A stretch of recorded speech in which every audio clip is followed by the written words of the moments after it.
No one expects the Blood Angels Inquisition.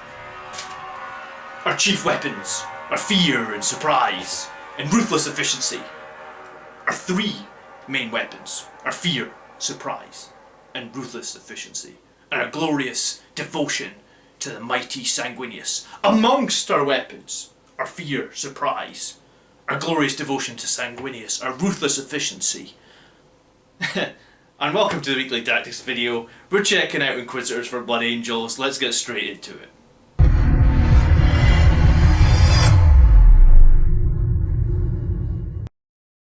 So greetings brothers, thanks for being here and welcome to the Weekly Tactics video. If you want Blood Angels content every week, then please do consider subscribing.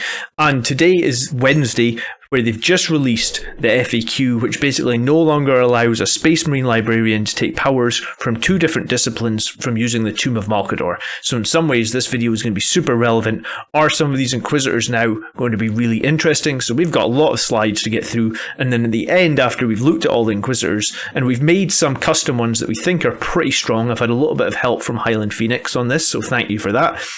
And then at the end of the video, we're going to compare the Inquisitors that I've picked out that I think are the strongest, and we're going to see how they stand up in terms of raw survivability against the librarians from the Space Marine Codex. So you'll know, for the points cost, etc., who is just going to be the most worthwhile to run. So obviously Hector Rex is this one that we have here, and he is actually a very cool model, so let's get into this.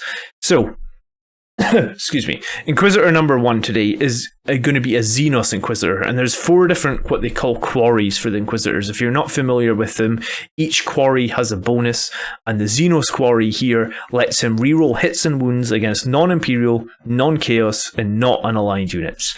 And all the Inquisitors have this unquestionable wisdom ability where Imperium models within 6 inches can use their leadership of 9, so I guess they can help out a little bit that way. Right. And then the non-named characters, we can spend 1 CP on Arbiter of the Emperor's Will, which essentially gives them a Warlord trait and also gives them a relic. On the named characters, if you want to do this, potentially it costs something different, but on the custom ones, which I've numbered like 1, 2, 3, and 4 in these slides, then you can pay 1 CP to add a relic to make them a bit stronger. So the stat line for the Inquisitor is pretty standard, right? They're toughness 3, they have sort of like a 4 up, and then they all have their 5 plus invulnerable saves from the refractor field. Right. And I'm not 100% familiar with all the Inquisitors. I haven't really run them myself very often, so if I do make any mistakes, I'm very sorry, but hopefully you can go back through these slides and make sure the information on the slide should be correct, right? Because I pulled it from the latest book. So the trait that you can have here is the Ordo Xenos Extrotic Lower. I'm not even going to be able to say some of these things. But while this Inquisitor is on the battlefield, roll a d6 each time your opponent uses a stratagem. In your 5+, you gain 1 command point. So remember, this can only proc probably once per turn. So potentially it gives you an ability to get 5 extra command points throughout the game, assuming your opponent has plenty of command points to spend. And you can take a relic, which is a universal Athenum. When resolving an attack made by a melee weapon by a model with this relic against a unit that is not a vehicle or Titanic, a wound roll of 2+ is always successful. So he's got his 4 sword, and you're basically making him always wound on 2s. So I guess anything that's not vehicle and Titanic. And then for his powers, so he can take 2, and it would be one would be Smite, obviously, and the other power is Mental Interrogation, and this is an interesting one for this character if we run him as a CP generation support sort of character. So if so manifested, select 1 enemy character model within 12 that is visible to the Psyker until the start of your next Psychic phase. When resolving attacks made by the enemy model, subtract 1 from the hit roll, and if your army is Battleforged, roll 3d6. If the result is greater or equal that enemy's model's leadership, you gain 1 command point. So this guy has basically 2 ways to generate command points for you.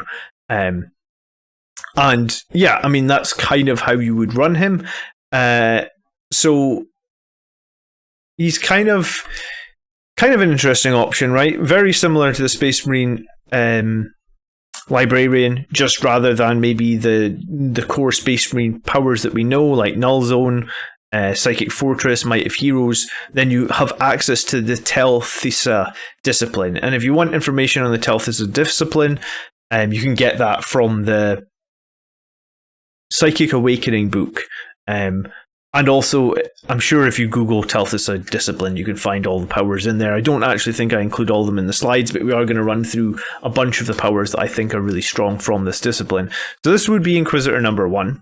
And Inquisitor number 2 is a Hereticus Inquisitor. And this Inquisitor would be much more melee support based and also to be used for basically character assassination. So he has a Force Axe and Infernal Pistol, because we're aiming to be in close. He has the same Unquestionable Wisdom. This time he gets to reroll hits against Chaos and Psychers, because that is what they call the Quarry, the Order Hereticus. We've also given him the same Warlord trait and an additional relic. So the Blackshroud relic means that when the enemies attack him, it's -1 to their hit roll. This guy has the same 4+, 5+ invulnerable save, and no escape. This Warlord can perform a horror convention if there are enemy units within 6 instead of 3. And obviously when you do that, you can move 6 instead of 3. While there are enemy models within 1 inch of this Warlord is chosen to fall back, you can roll a d6 unless any model in that unit have a minimum move characteristic on a 4+, that unit cannot fall back this turn. So basically, I guess what that means is you have a 50-50 chance of the enemy not being able to fall back against this Inquisitor. So that's kind of cool. And for his psychic power, we've taken Scouring, which is part of the Ordo Hereticus, so you can only take that with an Inquisitor Hereticus. If manifested, select one enemy unit within 12 inches of the Psyker. Until the start of the next psychic phase, subtract 1 from the attacks characteristics of models in that enemy unit, down to a minimum of 1. So, potentially, like a unit that only has 2 or 3 attacks, you can reduce their damage in close combat pretty significantly. And you also get to roll 2d6, and if the total is equal or greater than the highest leadership characteristic in that enemy unit, until the start of the psychic phase, when resolving an attack made by that model in the enemy unit, you -1 to hit as well.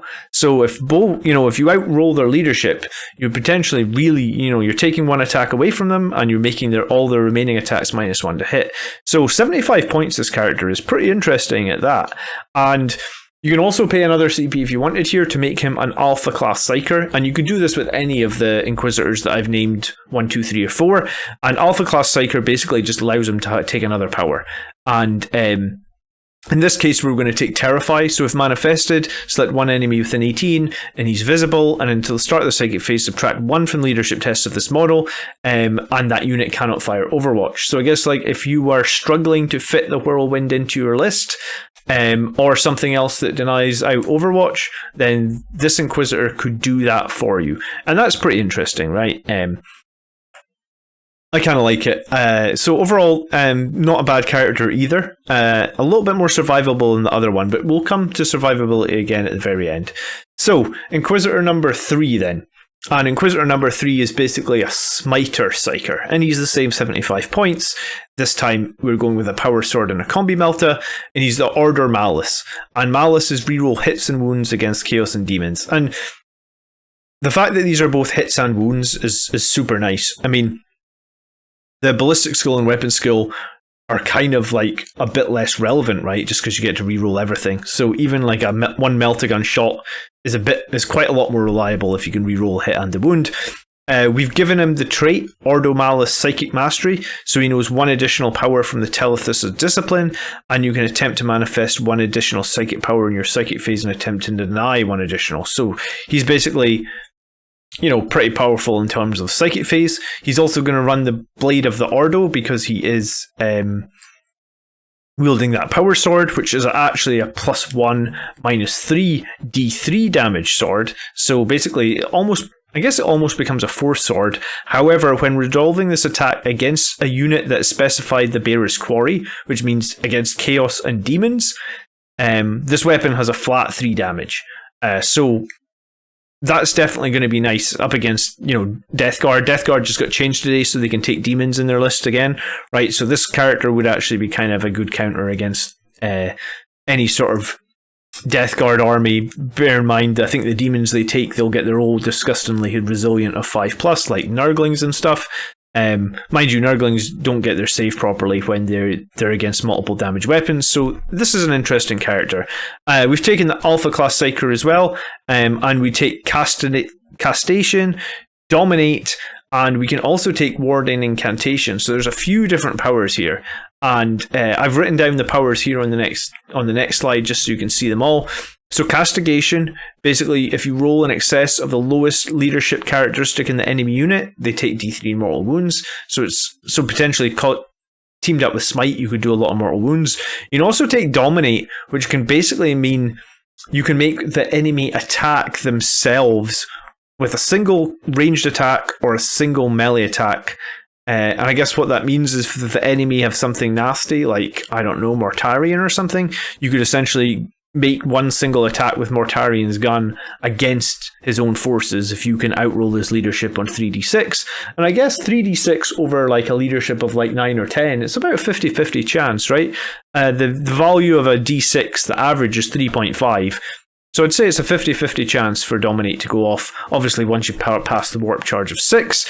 And then they also have basically Ordo Malus Warding Incantation, which is basically just Shield of Sanguinius, right? So we can pick a friendly infantry model or biker within 12, and we can give them the 5+ save. So it's Shield of Sanguinius for infantry or bikers. And as a Blood Angels player, I feel like, you know, obviously I've been running attack bikes up until recently. I'm still running Sanguinary Guard, we're still running Death Company. So if you want to give those units a 5+ invulnerable save like you wanted to do previously with Shield of Sanguinius, you can do that as well with this Psyker. And there is an option also to put this Psyker into a suit of Terminator armor. And if you do that, you replace his weapons. You know, you can give him a Nemesis Daemon Hammer, and you can give him Psych Out Grenades. So Psych Out Grenades are just basically bonus mortal wounds against demons or psychers, and the Nemesis Demon Hammer is essentially kind of a Thunder Hammer. You know, it's strength times 2, -3 damage, but bear in mind, even though it would be -1 to hit, so you'd only hit on 4s, you would actually get to reroll all your hits and wounds. And I think this is kind of an older model. I couldn't find it when I was looking for it, so I think if you want to pick one of these up, you probably need to go to eBay. Now, moving on to Inquisitor number 4, and as I said, all 4 of these are custom ones you can create yourself. We're looking at a character assassination, and again, we're aiming to use the strategic execution, and we're going to look at the stratagems on the very next slide, so bear with me. So he's going to have a power sword and an infernal pistol. He's now going to get rerolls against and hits against characters. We're also going to improve his invulnerable save by 1. So potentially, you know, like he's going to be in there tangling with characters. You really want to have that 4-up save. You can do that. We're also going to give him that bonus power sword that we talked about in the last slide. And it'll basically do a flat 3 damage against characters. And that will be hitting on strength 4, -3. The fact that it's only strength 4 is meh, I suppose. It's not great, but you are re-rolling all your hits and wounds against characters, so you will make wounds because you get to re-roll everything. And also there's mental interrogation, which we talked about before, how you can basically, if you're close to those enemy characters and you can overroll their leadership, you can farm command points for your army. So that's Inquisitor number 4, and he's Inquisitor Minoris. And then we come on to the key stratagems that the Inquisitors can have, and as mentioned, Inquisitor number 2, which was basically like our melee support character, and Inquisitor number 4, which was our assassinate character, they're going to be able to try and use strategic I feel like it's execution, but it's execration. And what it means is if you any enemy character is destroyed within 3 inches of this Inquisitor, and that's why you have the Infernal Pistol on them, so you need to be nice up and close, you gain D3 command points and subtract 1 from the leadership characteristics of enemy units until the end of the battle.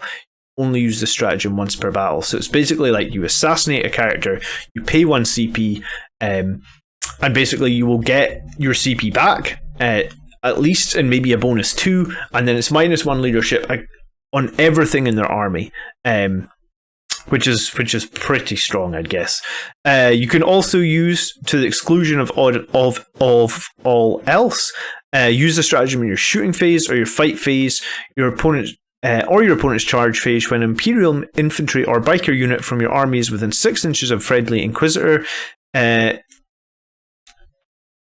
Unit fires Overwatch or is chosen to shoot or fight with until the end of the phase when resolving an attack made by the model in that unit against the enemy unit specified in the Inquisitor unit's quarry, reroll hits of 1. So I guess like if you'd picked that Psyker that was anti-demons, I think that was the Inquisitor Malice, and you were fighting against Chaos and Demons, then essentially what that means is in the fight phase or in the shooting phase or when you're firing Overwatch, you get to reroll ones. So it's, it's kind of a bit like Rites of Battle. So it's not bad, and I guess it's one more area on the map that can be buffed, but again, it only affects infantry and bikers. So just, it's not going to affect everything. I mean, infantry and bikers are probably the thing that's going to be core, so it's kind of very similar. And then you also get an execution bombardment for 4 CP. I can't really imagine you doing this, but it's basically an instant orbital bombardment, right? So it comes down, roll a d6 for each unit within 2d6 of a point that you've placed in the battlefield, subtracting 1. If it's a character on a 4+, the unit suffers d3 mortal wounds. So I guess on average it would create a 7-inch bubble. So I guess if the enemy's castled, it could dish out a bunch of mortal wounds, but it does feel very overly expensive as 4 CP. Okay, so let's get on to the named characters, and we start with Cotias, and some of these named characters are a little bit better in their profile, in that Cotias has a 2+ save. He also, I've put down here his quarry, because there's a lot to remember. So he's re-rolling against Chaos and Demons. He has that master-crafted demon, Nemesis Demon Hunter. He has access to that 5++ save for infantry and bikers. He also has the ability of a spy network, which means once a game, the enemy, he can make they can make a stratagem, cost 1 additional CP, and if the enemy don't spend that additional CP, then it's considered to, like they've wasted their command points. You can also pay 1 CP again to basically give him his warlord trait, and if you give him his warlord trait, then he knows a second power. So essentially, he's able to manifest 2 and able to deny 1. He knows smite and 1 additional from the telethesis, so he can always smite and cast his power that he knows. But if you give him psychic mastery, he knows 1 more, and you can also attempt to deny 1 more. So this guy can potentially cast 3 and deny 2. There's some interesting things you could do with Cotias for sure. I kind of like him, and he's at the end of the video, we're going to pick out some of the sort of like notable ones, and they're the ones we're going to use as Math Hammer. And Cotias at 95 points, I think, is pretty interesting. Okay, moving on next, we'll look at Greyfax. And Greyfax is a single model with a mastercrafted bolt gun, a mastercrafted power sword. He also has the psych out grenades. And he's coming in at 90 points with a 3-up save, rerolls against Chaos and Psychers. He can do that Scourging ability, which is -1 to hit. -1 to hit potentially, but also -1 to enemies' attacks. Each time you select a target for a ranged weapon with this model, you can ignore Lookout Sir if the target is a Psyker or a Demon. We can also add +1 for his Deny the Witch rolls. He knows 1 power, and he can attempt to deny 2, or he can cast 1. Sorry, he knows 1, he casts 1, and he denies 2. And his warlord trait, again, you can pay 1 CP to do him, and that will give him that no escape, where he can essentially heroically intervene 6, and he can stop the enemies falling back unless they have a minimum movement. So Greyfax is quite interesting. I'm not sure he's as strong as our last character.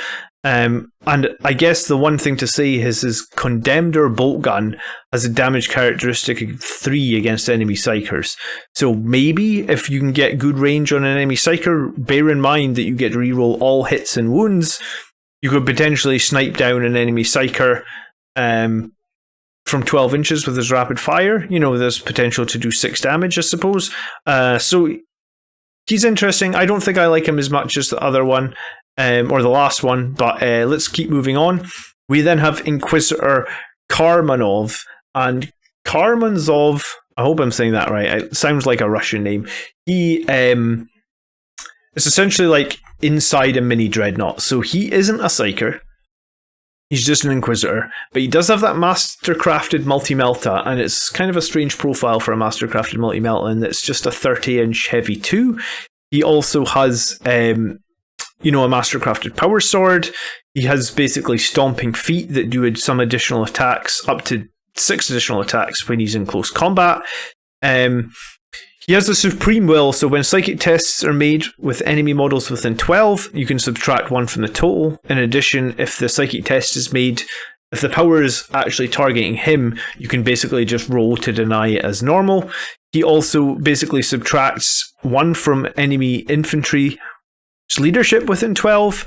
He has a 4+ flat invulnerable save along with his normal 4+ save, and he's on toughness 5. And if you want to make him your warlord, you basically can just add another 6 inches to the leadership bubble, which gives everything within 12 inches leadership 10. He would be able to reroll hits and wounds against Chaos and Psychers, and again he doesn't have access to Scourging. That is a typo by me. He has no access to powers. I will fix that. Alright, and then moving on, we go on to Lord Inquisitor Kyra Draxus. Now, I mean, if you're just getting started and you're trying to buy your first Inquisitor, there is a lot of choice here, guys. So, yeah, bear with me to the end, I guess, and we'll try and figure out which one to start with. So, she has basically like a Dirge Slinger, which is just a Assault Strength 4 weapon, but on wound rolls of 6+, it gets -3, a bit like a Shuriken pistol, I guess, and she's also armed with a Power Fist. She is rerolling hits against non-Imperium, non-Chaos, and not unaligned, sorry. When she does smite, she doesn't always need to smite the closest target. She can choose anyone within 18. She also has Powerless Grenades, which basically, with the rules changed today, basically makes an enemy fight last. So you select one enemy that is within 1 inch of this model, and then they basically have to fight after. So they move down the pecking order. So if they charged, they would then move into essentially having not charged. So when it's your turn to fight, you could potentially fight with Kyra first, and then the enemy would fight you even if they charged you. She can do 1 power, and she can also attempt to deny 1. And then once per round, you can reroll 1 hit, 1 wound, 1 damage roll, a saving throw, a psychic test, or a deny the witch test made by this warlord. So remember, she does get to reroll all her hits and wounds anyway, so I don't really know why you would need this part. I guess, yeah, maybe you're fighting something that's not here, but what's interesting is that she would get to reroll maybe like a save, or the psychic test, or deny the witch. So she's not bad either. 85 points, 3+, 5+, same 5 wounds, toughness 3. Then we come to Hector Rex, who is the Inquisition. He was the one in the very first slide, and he kind of looks cool in that he's wearing gold armor and like red robes, so he kind of would fit right into Blood Angel's army. And he's 100 points, so kind of the most expensive that we have. But he is on 6 wounds, and he is on a 2+ save because he is in Terminator armor. Now, by being in Terminator armor, he also has a Storm Shield, and then the Sanctic Shield, which gives him that 4+ invulnerable save, and he gets to add 1 to saving throws, so he's on a 1+ save. His shield also lets him protect against mortal wounds on a 5+, which is always nice if you're a Psyker, right? Having 1 more way to prevent like perils of the warp, or if the enemy's going to smite you back. It's nice to have some sort of feel no pain. So he's got that. He gets to add 1 to deny the witch test because of the psychic hood. He can also teleport strike into battle, so this gives him some more synergy with a Blood Angels list if you wanted to have him join the battle.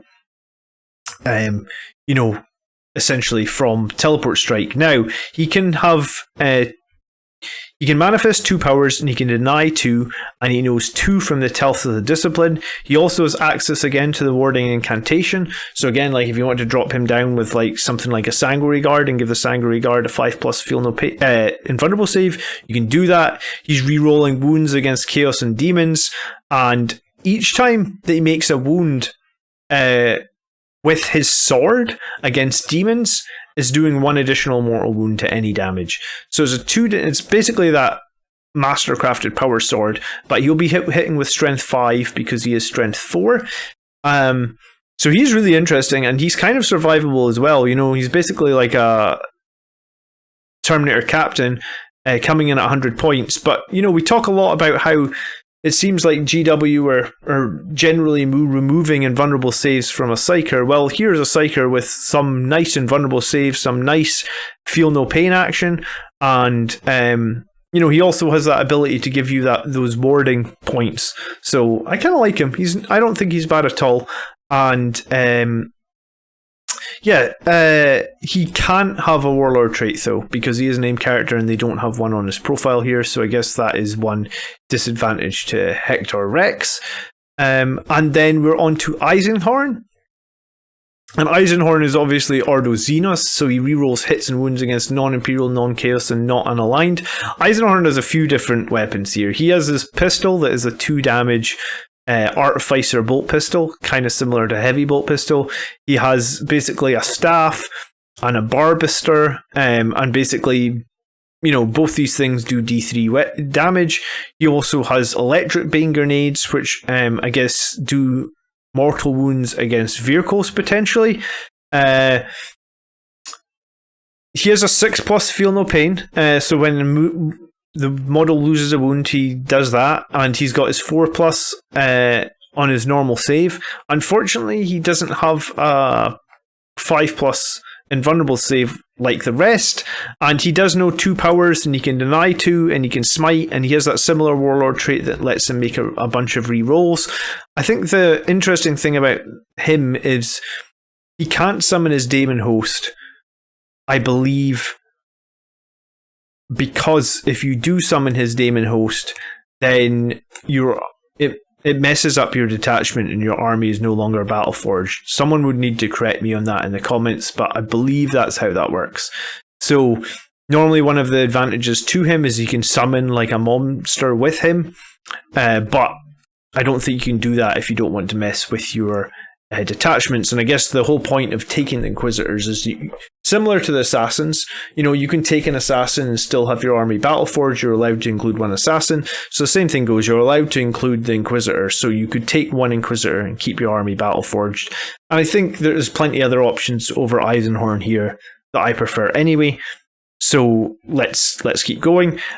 We also have Solomon Locke, who is another Xenos, Ordo Xenos, and again, he's got that very similar strength +1, -3, 2 damage sword, and he's got some rerolls, but he doesn't have any psychic power, and I think that most of the other ones have psychic powers, and they're fairly survivable, and they do have a nice invulnerable save, so I don't rate Solomon Locke as highly as I rate some of the others.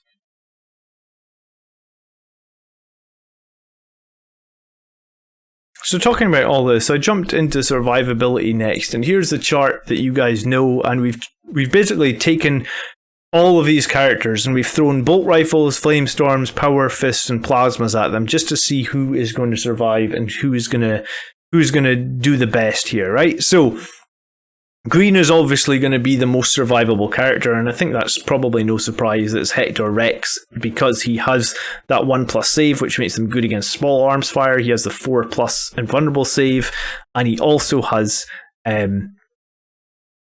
feel no pain against mortal wounds that we haven't even included in here. I guess he's winning out because he has those 6 wounds. Second up is our actual Terminator and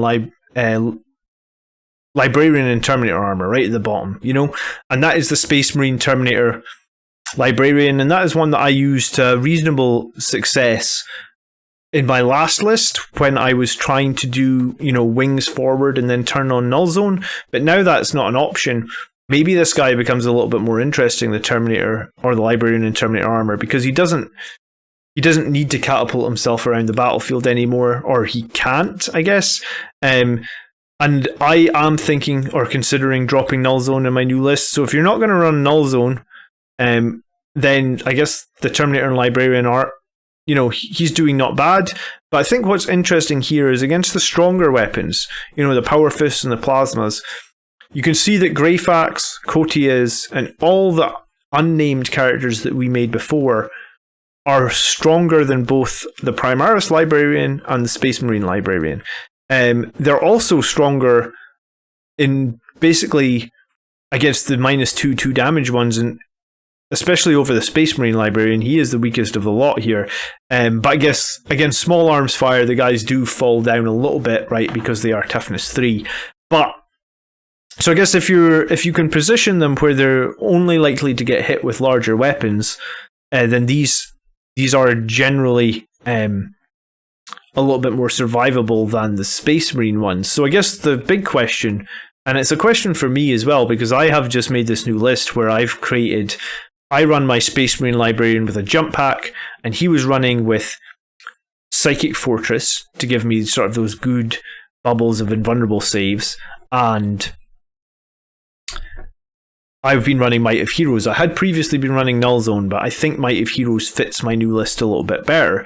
So I guess the question is, would dropping Psychic Fortress and picking up like Hector Rex, because he gives you that 5++ on infantry if you wanted it, that could be interesting. You know, Hector Rex can probably do a little bit more damage than the Terminator Librarian. He can get a little bit more involved. You could take another power that potentially helps you farm up some command points if he's going to fight into some enemies. And then, I guess your other option there, you could take some of the other Inquisitors, 1, 2, 3, or 4. And normally what I do is I give these slides away to my members, which you can become a member of the YouTube channel by clicking the big join button underneath for a few bucks a month, right? The idea is that you get all these slides and they help you and you build better army lists. For this video here, what I'll do is I'll put a link to the slides in my Discord group. So anyone, even if you're not a member and you'd like to get these slides to help you figure out your first Inquisitor, then I'll put the link in the video. I'll put the link in the Discord, so join up the Blood Angels Commander Discord, link in the video description, and I'll share these slides. So if you want to go back and analyse this any further and try and pick your first Inquisitor, then that's what you want to do. So I had been thinking a little bit about Courtiers and Hector Rex, and I mean, let me go back a little bit, right? So if we look again at Hector Rex, where is he? Here he is. So he's got that very nice sword that's going to do mortal wounds against demons. He's very survivable. He's teleporting in. He's rerolling wounds against chaos and demons, which makes like the chance of him doing those mortal wounds at demons pretty high. And he's got 2 powers. So, smite and 2 powers, and he can give some Imperium unit, bikers or infantry, a 5+. Now, Courtiers is also very interesting. I like him because he also gives the ability to get that 5+ from the Order Malice. He has that spy network ability, so potentially you can shut down an enemy's stratagem at a key point in the game. He also knows 2 powers as well, so you could take another power that helps you farm up some CP. If either of these guys are within 3 inches of an enemy character when they die, you can do that army-wide leadership debuff and also farm up to 3 more CP. And they both, 95 points for Courtiers. He's on a 2+ save, 5+ invulnerable save. Hector Rex is a little bit more survivable. Courtiers does have 1 more inch move, but obviously the deep strike. So I think both of these guys are very, very interesting. How do they compare against, like your regular Terminator Librarian or your Space Marine Librarian? I guess I've been running a bit of Psychic Fortress, and I've been throwing a lot of units into the Psychic Fortress. So I guess that's the one thing that you're going to get over, the warding incantation is a single unit. But, maybe in your list, a single unit is fine. It works, you have a unit that you can put forward and you're happy to give that 1 unit invulnerable save. Maybe you don't play like me, like I often deploy in some sort of castle and spend 1 or 2 turns in that castle trying to get maximum value out of the Psychic Fortress. If you don't need to do that, then maybe one of these guys is really interesting. So could be a cool place to start. And then if we go all the way back to basically character 2 or character 4, and character 2 was our heretic one who's going to reroll against Chaos and Psychers, and he can potentially do a reasonable amount of damage against Psychers with the ability to basically do he can deny the Overwatch, he can make the enemy -1 to number of attacks, -1 to hit, he can smite, I suppose, and you can make him -1 to wound as well. So he's kind of survivable. and he's just gonna cause problems for the enemy, and that like he's gonna support your close combat units very well. I guess the one thing he's gonna have to do probably is to advance to keep up with the Blood Angels army. And then the second one, this was the one that does the damage. He's basically on his 4+ invulnerable save. He has that weapon that can do the full 3 damage against wounds and characters, and he can smite, and like something like mental interrogation again. So there is a lot of options here in the Inquisitors, and this is going to turn out to be a really long video just because of that. So let's get to some sort of summary then. And for 70 to 100 points, there's definitely some interesting options. I think I would prefer to run them as a double psyker. And the reason that I'm doing that is, so I've tried the Death Company captain, and I've run him. I ran him in a list that won 11 games in a row. You guys know that. You've seen those games. I didn't think he was bad, but I think personally I prefer the Librarian Dreadnought. I think the Librarian Dreadnought with Iron Resolve is super difficult to kill. The one downside of Librarian Dreadnought, I suppose, is that he just has 1 deny. So adding one of these adds maybe 2 more denies to your army, and the Librarian Dreadnought tends to be more about self-buffing, right? Quickening and Wings tend to be the picks that most people would pick on the Librarian Dreadnought. Some people don't, some people take like Unleash Rage and Shield, but me personally, I run him with Quickening and Wings. So I often speak about having your characters in positions in the battlefield where they shouldn't be targeted, and using one of these Inquisitors in such a way could bring value, right? Like you should bring them to the battlefield, but try and have them hang back far enough that they aren't getting killed.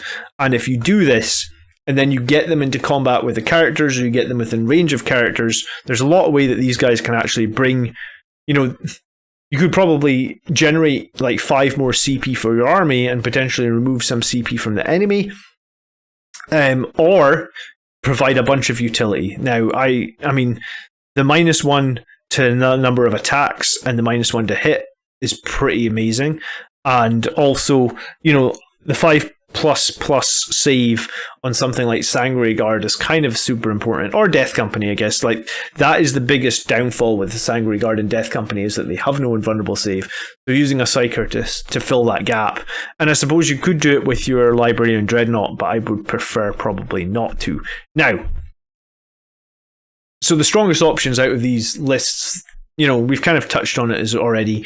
Inquisitor 1, if you wanted to generate some CP. Inquisitor 2, if you want that Overwatch prevention and melee support. Inquisitor 4, I guess, if you want to do a bunch of damage. And then Greyfax was your anti-psyker with the 2 denies and melee support. Cotias was the spy network, the warding, and the strong melee damage. And then Hector Rex was the most survivable. He also had the warding. He has the mortal wound sword against demons, and he looks a badass, right? Like, I had him in my first slide, and he looks very much like, he would fit. Look at his nice big red cloak and his golden armor. Like, he's just made to be in the Blood Angels. And maybe he would need to have gold hair to be in the Blood Angels. I don't know if we were happy about the white hair, but hell, I've got the Blood Angels white hair, so maybe he would just be absolutely fine. And he is a killer model. He's maybe one that I'm going to add to my list as an option. And 100 points, it's not bad. If you think about Librarian and Terminator armor, you're about 115 points for one of them. I guess 105, but most of the time they come with a combi weapon, which is going to cost you 10 points, right? So, I mean, now that was a huge amount of information this week, guys. So hopefully, like I said, please download these slides, and if you are going to, we've had a few army lists submitted over the last year that have included Inquisitors, and I haven't known too much about them myself, so I want a big shout out to Highland Phoenix for giving me a bunch of information, and I did dive into a lot of this week, and I'm really in 2 minds. I mean, personally, I think Cotias and Hector Rex seem like the most exciting to me. I think that, if you really feel like you need to farm CP, there's ways you can do it with Inquisitor number 1. But I think that both Cotias and Hector Rex could take that 5+ save, and then one other power. And one of the other powers that we could have is, there was a few there. Mental interrogation, I think, was the one that stands out. So select one enemy character within 12 inches, and both Courtiers and Hector Rex are going to want to kill enemy characters. So you want to be close, you want to try and kill the enemy characters, and if you roll over the leadership on 3d6, you're just going to get a command point. If you kill the enemy character when you're within 3 inches of them, you can spend another command point to get potentially 3. And Cotia is coming in with that spy network to basically disrupt an opponent's command points at a key time. And he's got that great mastercrafted Thunder Hammer, essentially, rerolling against Chaos and Demons.